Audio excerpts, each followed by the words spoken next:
মাটি কাটতে কে বলেছে? এখন সরকারতে ধরেন উদ্বোধন করছে, তাহলে আমি কার দোষ দেবো?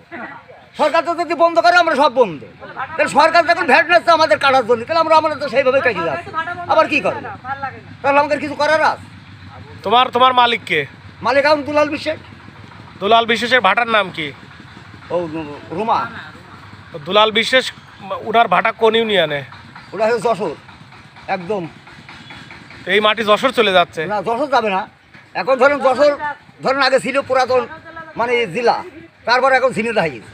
এখন ধরুন ওনার ঝিনেদার ভিতরে ওনার এলাকায় ভাটা। তো ওনার ভাটায় যাইতে হলে কোন মনোহর দেওয়ার ভিতর দিয়ে না কোন দিক দিয়ে যাচ্ছে? না, এটা ঝাউদিয়ার বাজার হয়ে চলে যাবে। ঝাউদিয়ার বাজার হয়ে যাই আপনার গাড়ি ক্যাম্প পার হয়ে ওখান থেকে সোজা ব্রিজ পার হয়ে চলে যাবে, গাং পার হয়ে।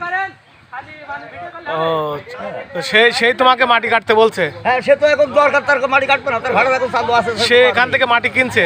হ্যাঁ।